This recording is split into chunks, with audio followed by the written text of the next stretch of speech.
Y cuando Él nace y se hace carne, dice que dejó de ser abstracto. Esa es una palabra poderosa. Y hoy lo agradecemos. Los 12 apóstoles anduvieron con Él, pero ellos lo vieron, pero nosotros no lo hemos visto físicamente, pero hemos escuchado de Él. Y dice la palabra de que Él es hermoso, dice la palabra que Él es glorioso, dice la palabra que Él es el único en el cual podemos tener salvación, dice la palabra que el único que puede regenerar nuestra vida, el único que fuera corrupto es Jesucristo, es el Verbo hecho carne. Entonces la palabra se metió hoy a nuestro resto. Diga conmigo, la palabra se metió hoy en mi vida y por tanto se metió en mi vida. Yo voy a comenzar a dar testimonio de esa palabra, de esa gloria poderosa. Aleluya. Dice el Evangelio de Juan, el apóstol Juan. Es uno de los 4 evangelios del Nuevo Testamento de la Biblia y presenta una perspectiva profunda, teológica sobre la vida y enseñanza de Jesucristo. El autor de este libro es uno de los hombres más tremendos, más poderosos. Se habla, historiadores hablan de que a Juan, al igual que todos los apóstoles, Juan lo querían matar, como a Pablo, como a Pedro, como a la mayoría de los apóstoles. Lo querían matar, pero no pudieron matarlo. Dice que la orden fue que le echaran en un barril, en un caldero de aceite hirviendo. ¿Quiénes no van a matar eso? ¿Estás contigo eso? Que se te reviente el cuero como chicharrón. Entonces a Juan se le mandó a que se le echara nada más que se rostizara como pollo rostizado. Pero nada más que tenía un propósito que cumplir. Entonces los propósitos del Señor no estaba que se quemara en ese verón. Entonces se cuenta esa historia poderosa que cuando lo echaron sucedió como lo que pasó con Sadrach, Mesach y Abednego, que cuando habían recalentado el horno, pero no les pasó nada. Igual recalentaron el aceite y cuando metieron a Juan, él no le pasó nada. Entonces, como no podían con el ungido de Jehová, como no pudieron con este apóstol, como no pudieron con este hombre lleno del Espíritu de Dios, como no pudieron con el discípulo amado de Jesucristo, porque él tenía que recibir una revelación y esa revelación era el Apocalipsis, era la revelación del Santo, era esa palabra poderosa que va a venir a tu vida y a la mía. Entonces el autor se le atribuye al apóstol Juan, uno de los 12 discípulos de Jesús, también conocido como el discípulo amado. He dicho muchas veces el discípulo amado. Entonces tiene relevancia. ¿Por qué? Porque tú y yo también somos discípulos y también somos amados por el Eterno. Con el simple hecho de que Él haya dejado el trono de gloria y venir a morir por usted y por mí, Él nos ama y nos ama exageradamente, nos ama alocadamente, nos ama con necesidad, nos ama con deseo, nos ama hasta el punto de Gloria a Dios. Amén. Si no entiende eso, entonces déjeme regalarle algo más.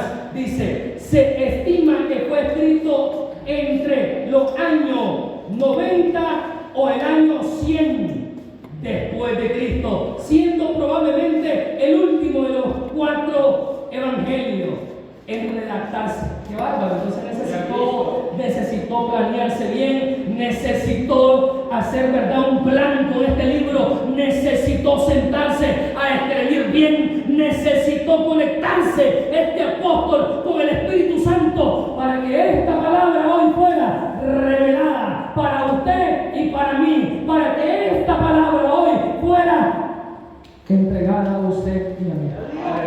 Se tuvo que llevar un tiempo, se tuvo que llevar un proceso. Entonces, después de la muerte de Jesucristo, dice que entre el año 90 y el 100. Entonces, ahora me pongo a pensar yo, si este libro se escribe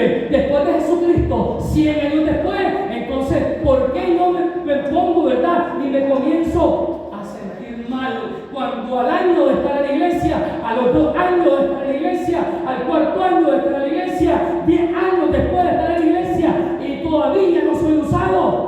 No puedo ponerme yo mal, sino que estoy esperando el momento, el lugar, el oportuno, con el siervo oportuno, con el pastor oportuno, con el equipo oportuno.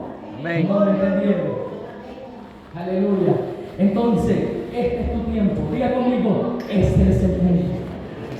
Ese es el tiempo donde nosotros tenemos que entender que el Todopoderoso dejó sus comodidades. El Dios Todopoderoso dejó la alabanza de los ángeles, arcángeles y serafines y querubines. Los 24 ancianos se humillaban delante de Él y tiraban sus coronas. Dice la palabra, dejó toda esa gloria para hacerse carne. Entonces, ¿cuál es el objetivo? Se cree que fue escrito en Efesio, una ciudad importante de Asia Menor, actualmente Turquía. Entonces quiere decir que esta gente, como andaba siendo perseguida, un día dormía por aquí, pastora, un día dormía por, digamos que hoy dormimos en Masaya, otro día dormimos en Corinto y pasado mañana estamos en Estelí, un ejemplo, pero no nos deteníamos de escribir el libro, no nos deteníamos de recibir revelaciones, pero ahora con un terremotito pequeño, con un medio chisme, con un medio de que la viste, de que lo viste, no nos alejamos de la vertiente de la fuente. Aleluya. La palabra es clara, concisa y precisa. Dice, es diferente a los evangelios sinópticos de Marcos, Lucas. Destaca la divinidad de Jesús desde el inicio. Incluye largos discursos y enseñanza profunda de Jesús. Entonces, Juan se tomó el tiempo, se tomó sus minutos, se metió en serio de hablar de Jesús. Aleluya. Desde el versículo 1, desde el capítulo 1, comenzamos escuchando. ¿Y qué escuchamos? En el principio era el Verbo, y el Verbo era con Dios, y el Verbo era Dios. Desde el primer versículo comenzamos a ver a ese varón ahondando, sumergiéndose, abogando mar adentro, escudriñando las bendiciones poderosas de Jesucristo. Entonces este es un libro poderoso, este es un libro tremendo, hermano Adolfo. Es un libro, ¿verdad?, que nos sacude la mente, que nos desbarata, ¿verdad?, nuestro molde. Dice, habitó entre nosotros. La palabra habitó significa literalmente tabernáculo. Que Él, así como hizo tabernáculo en el desierto y que Él iba a habitar en el tabernáculo, Él también le dice, ¿verdad?, de que iba a nacer de un vientre y que ese vientre fue escogido y que ese vientre se llamaba María. Y nació Jesucristo, y dentro de Jesucristo habitó la misma gloria que habitó en el desierto, habitó con nosotros Jesucristo el Santo. Aleluya. Entonces quiere decir que es poderoso, ¿verdad? Esa palabra es tremenda. Entonces Jesucristo, cuando anduvo en la tierra, anduvo lleno de la presencia. Anduvo lleno de la presencia. Anduvo lleno de la presencia. Dice Éxodo 25:8, y haré un santuario para mí y habitaré en medio de ellos. Aleluya. Y en Mateo 1:23 dice, he aquí, una virgen concebirá y dará a luz un hijo, y llamará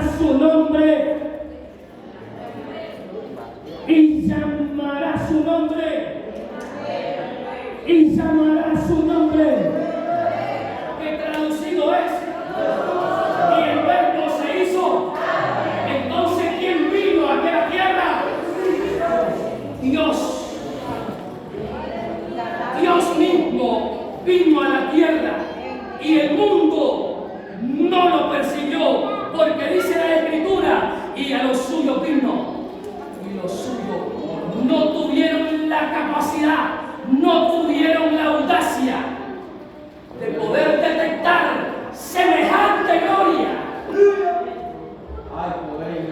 Aleluya. Santo es el poderoso. Y su nombre es Emmanuel. Que traducido dice la palabra, es el mismo Dios con nosotros. Dice la palabra, así como Dios habitó en el tabernáculo, también en Cristo ahora habita en nosotros, porque somos su templo. A ver, en el desierto estaba la presencia, en Jesucristo estaba la presencia, pero hoy nosotros somos el templo. Entonces el Verbo se hizo carne para venir a salvarnos del pecado, pero ahora lo que fue el Consolador, que ahora habita en nosotros. Diga conmigo, habita en mí. Vuelva a tocarse la mano y diga, en esta carne habita uno de los grandes, de los más poderosos de la humanidad. El grande, y su nombre es Espíritu Santo. Y dice la palabra, y ya no digo yo, sino. Entonces quiere decir de que Jesucristo nunca se ha ido de nosotros. Aleluya. Nunca se ha ido de nosotros. Hace poder, ¿verdad? Y a Dios hay poder en Jesús. Aleluya. Aleluya. Tres propósitos de la encarnación. Escúchese bien. No estoy hablando de la reencarnación, no. Estoy hablando de la encarnación de Jesucristo en el vientre materno. No la reencarnación, porque la reencarnación es la persona que muere y dice que va a reencarnarse en un animal. No, nada que ver esto. Eso es pura farándula, eso es pura locura del mundo. No. Tres propósitos de la encarnación para ser salvo. Filipenses 2:6. Vamos a ir rapidito. Y dice la palabra, el cual, siendo en forma de Dios, no estimó el ser igual a Dios como cosa a que aferrarse, sino que se despojó a sí mismo, tomando forma de siervo, hecho semejante a los hombres. Escuche, y dice más para abajo, estando en la condición de hombre, se humilló a sí mismo, haciéndose obediente hasta la muerte y muerte de cruz. Aleluya. ¡Qué bárbaro! El Dios mismo se vino y no escatimó nada. Y ahora, Chele Moreno, ¿vas a ir a predicar? No puedo. Hermano, vamos a matar. No puedo. Y el maestro se descendió, el cual dice la palabra, siendo en forma de Dios, no estimó ser igual a Dios como cosa que aferrarse. No se aferró al poder, no se aferró a la grandeza, no se aferró a la santidad, no se aferró a la adoración, no se aferró a su riqueza, porque él dijo que siendo rico se hizo pobre, para que usted y yo fuéramos enriquecidos en él. Entonces quiere decir que su palabra es real. Y dice el 7, sino que se despojó. ¿Qué es despojarse? Es abandonar lo que más uno ama. Despojarse no es dar lo que a uno le sobra, no, porque a usted y a mí nos puede sobrar un par de zapatos, pero despojarse es dar lo que más usted ama. Entonces dice que se despojó. Y aquí, ¿quién se despojó? Dice, porque de tal manera amó Dios al mundo, que dio a su Hijo unigénito, para que todo aquel que en él cree no se pierda, sino que tenga ¿qué? Aleluya, para que tenga vida eterna. Ningún otro Dios de champú de allá afuera, ningún otro Dios, ningún brujo, ningún hechicero, ningún idólatra, nadie, ninguna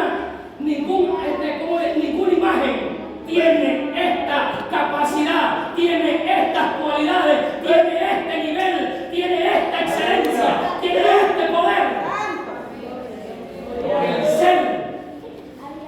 que se hizo carne. No escatimó, dice, sino que se despojó. Y ahora que el Padre se quiere, Alfonso, no se quiere despojar ni de su tiempo. Aleluya. Y dice, y estando en la condición de hombre, ahora ya se había despojado, ahora ya había venido y vivió como siervo. Y en el versículo 8 dice, y estando ya nacido, estando en su ministerio, dice, y estando en la condición de hombre, se humilló a sí mismo, haciéndose obediente hasta la muerte. Él es el único, hermano, que obedeció a su padre. Él es el único que obedeció al Rey Todopoderoso. Vamos a ir, dije que eran 3, ¿verdad? Ese es uno de los propósitos. Ese es uno de los propósitos profundos que el Señor cumplió en su vida. Y no solamente las dijo, sino de que las predicó, sino de que las practicó, sino de que las vivió, sino de que fue hasta la cruz, venció a la muerte y después, al tercer día, resucitó.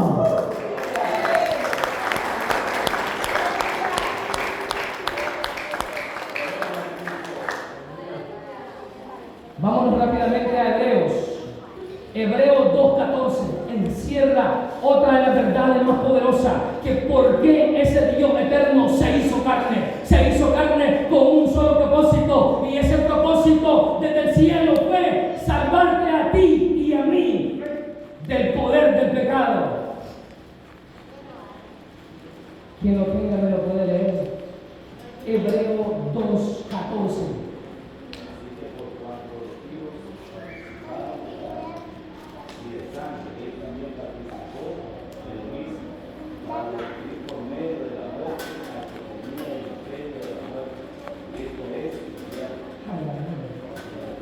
Sí, la verdad. Y librar a todos los pecadores. Librar a todos los por el temor de la muerte. Damos la gloria a Dios, porque ciertamente no socorrió a los ángeles, sino que socorrió a la descendencia. Aleluya, hermano. Dice la palabra, así que por cuanto los hijos participaron de sangre y sangre, él también participó de lo mismo, para destruir por medio de la muerte al que tenía el imperio de la muerte, esto es, al diablo. Y nosotros tenemos evidencia que eso pasó. En la Escritura dice que él quitó la tabla, esas tablas, eso que tenía legalidad, la legalidad que había de dar nosotros. El Todopoderoso se la arrancó, se la quitó, se la arrebató, y no solamente a la fuerza, sino con evidencia. Dice la palabra, el cual siendo, así que por cuanto los hijos participaron de la carne y sangre, él también participó de lo mismo, para destruir por medio de la muerte al que tenía el imperio de la muerte, esto es, al diablo, y librar a los que por el temor de la muerte estaban durante toda la vida sujetos a servidumbre. Porque ciertamente no socorrió a los ángeles, sino que socorrió la descendencia de Abraham. ¡Qué bárbaro! Imaginémonos esto que es real. En el cielo el primer pecado se cometió y lo comete Satanás. Y Satanás tuvo la habilidad de convencer a la tercera parte de los ángeles. A esa parte la convenció, no sé qué le dijo, pero algo le dijo que los convenció. Entonces, si esa gente el Señor no los perdonó, si esa gente el Señor no tuvo misericordia, si no tuvo misericordia de los ángeles, pero sí tuvo misericordia de la descendencia de Abraham, que somos nosotros. Diga conmigo, somos nosotros. Y por lo cual debería ser en todo semejante a sus hermanos, para venir a ser misericordioso y fiel sumo sacerdote a los que Dios se refiere, para expiar los pecados del pueblo. Y él lo hizo. Él, a través del hacer y hacerse carne. La palabra se hizo carne para darnos vida, para darnos esperanza, para darnos esa oportunidad gloriosa. Primera de Timoteo 3:16. E indiscutiblemente grande es el ministerio de la piedad. Dios fue manifestado en carne, justificado en el Espíritu, visto de los ángeles, predicado a los gentiles, creído en el mundo, recibido allá arriba. No sé quién lo creyó, pero hoy se está soltando una palabra poderosamente grande que ha invadido mi vida y creo que está tocando la suya. Qué bárbaro, ¿verdad? Dice, qué bárbaro. Indiscutiblemente dice, o sea que aquí no hay discusión, este no es un tema para discutir. Dice el versículo 1 de Timoteo 3:16, e indiscutiblemente grande es el ministerio de la piedad.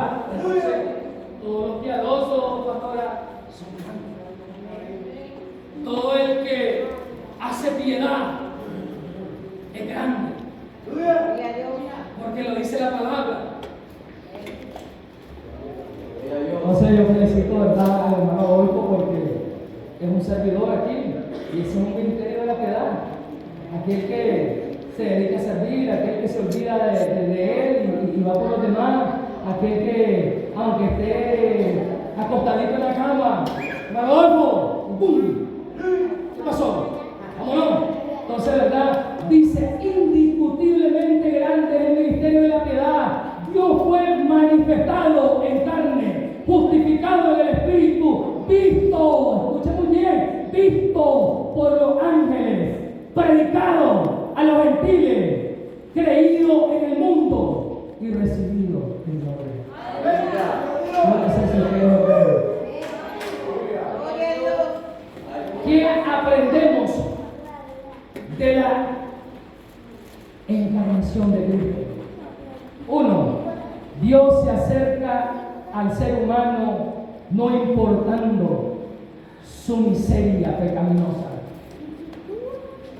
Dios se acercó a nosotros, dejó su trono, no importando nuestra miseria pecaminosa, no importando que Alfonso era un ladrón, no importando que Alfonso era un delincuente, no importando que Alfonso era lo más terrible en el mundo, no importando de que habíamos sido lo que habíamos sido. Él no le importó, él no se detuvo a mirar en la miseria que vivía Alfonso, en el pecado. Él no se detuvo a pensar, Satanás tiene autoridad sobre Alfonso. No, él vino y nació y la palabra se hizo carne. ¿Por qué? Porque él nos amó, él nos justificó a través de su amor, no importando la miseria en la que nosotros vivíamos. Y así como no le importa en la miseria en la que nosotros estemos hoy y en la que el mundo estemos, no le interesa. Él solo quiere salvarnos, él solo quiere rescatarnos, él solo quiere darnos vida, él solo quiere levantarnos, él solo quiere redimirnos, él nos quiere dar una razón de vivir. Él solamente quiere de que nosotros le creamos para sentarnos en lugares celestiales. Él nos levantó de la miseria para sentarnos en lugares poderosos, en lugares celestiales, en lugares eternos, en lugares poderosos. Pero la humanidad no hemos entendido que tenemos en nuestra mano al más grande de los grandes. Y nosotros no le podemos valorar. Porque no lo vivimos, porque no lo predicamos, porque no hablamos de este mundo. Estamos en el trabajo y no hablamos, estamos en la universidad y no hablamos, estamos, ¿verdad?, en el mercado y no hablamos, estamos donde andamos vendiendo y no hablamos. Ahora, ¿verdad?, no se quiere hablar la palabra. Pero ahora, hermano, Jesucristo le costó lágrimas. Jesucristo le costó decirle al Padre, si es necesario, si se puede pasar esta copa, tal vez, pero que se haga tu voluntad. Que se haga tu voluntad. Y el Señor hizo su voluntad. Y mandó a su hijo a morir. Y lo hicieron pedazos. Lo hicieron añicos. Lo hicieron pedacitos. Dice que su hermosura desapareció de su rostro. Y dice que él enmudeció. Él no habló y fue llevado como cordero al matadero.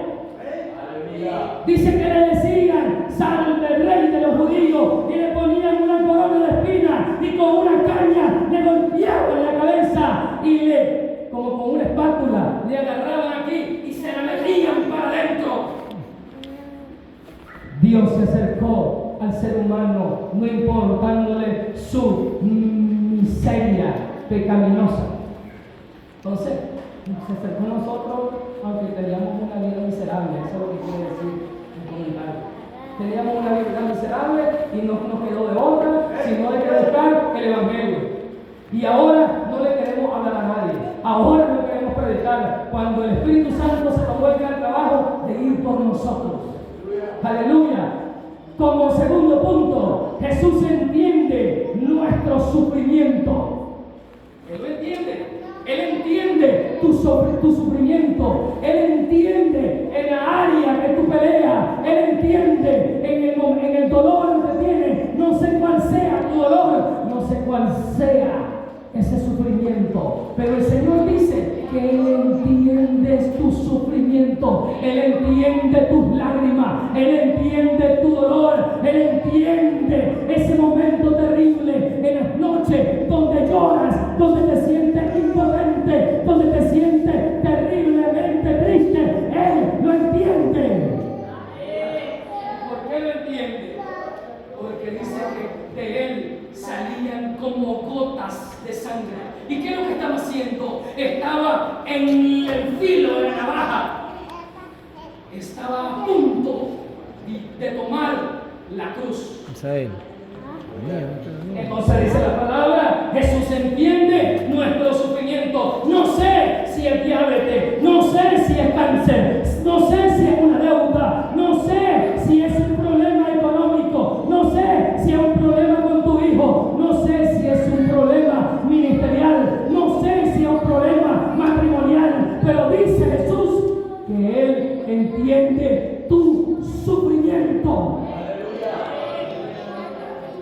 Entonces, si Él entiende tu sufrimiento, no andes buscando a nadie que entienda tu dolor y tu sufrimiento, ni andes contándole a nadie tus cosas íntimas. Porque el único que entiende tu sufrimiento, diga conmigo, es Jesús. No lo dijeron. Diga conmigo, es Jesucristo. Ahí nadie más tiene la clave. Nadie más tiene la clave. Seguimos como tercera. La salvación es una obra divina y redentora. Entonces el mundo, como está sumergido, y dice segunda, no sé si primera de Corintios o se me pierde el libro o la carta, ¿verdad? Pero 4:4 dice: y el Dios de este siglo le secó el entendimiento a los incrédulos, para que la luz del Evangelio de la gloria de este poder del Evangelio no le resplandezca. Entonces, si usted y yo pensamos que en el mundo nos va a regalar algo bueno, no existe. Aunque nos vengan a vender una idea que aparentemente es bonita, diga conmigo, es una ilusión. Y las ilusiones se vaporizan, las ilusiones se evaporan y se pierden. Son fugaces. Eso no sirve. Entonces, esta palabra es para mí, esta palabra es para usted. Entonces, abandonemos lo que está obstaculizando que la palabra hecha carne viva nuestra vida. Soltemos lo que nos está atando al mundo. Soltemos lo que nos está atando a las tinieblas. Soltemos lo que nos tiene entretenidos. Soltemos los que nos tienen estancados. Soltemos lo que al Dios Todopoderoso le costó lágrimas, le costó dolor. Nosotros nos estamos distrayendo. Como cuarto y último, dice, somos, diga conmigo, somos llamados. Negativo. Vamos a volver. Vamos a dar una oportunidad más, ya para terminar. Somos llamados a reflejar su gracia y verdad. Entonces, como somos llamados a reflejar, que se mire que el Verbo hecho carne vive en usted y en mí. Aleluya. Pero para eso tenemos que invitar al más grande de los grandes. Y ese grande es el Espíritu Santo, que habita hoy entre nosotros. Que Él está aquí. Cuando el hermano Adolfo cantaba esos coritos, la adoración, se sentía la presencia, se sentía esa presencia hermosa, hermano. Yo le digo, hermano, sigamos adelante. El enemigo sabe de que ya la tiene perdida, pero nosotros tenemos a la palabra hecha carne en nuestra vida, a la palabra que se dejó de tanto cuadro, de tanto cuento, y vino y sacó la cara por usted y por mí. ¿Qué fue? Aquí estoy. Y no lo dijo con palabras, lo dijo con hechos contundentes. Con hechos contundentes, hermano. Le voy a pedir que se pongan sobre sus pies.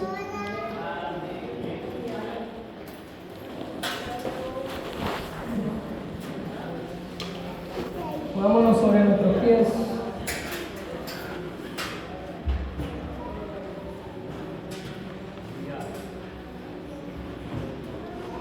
Voy a invitar que cierren sus ojos, que levanten sus manos.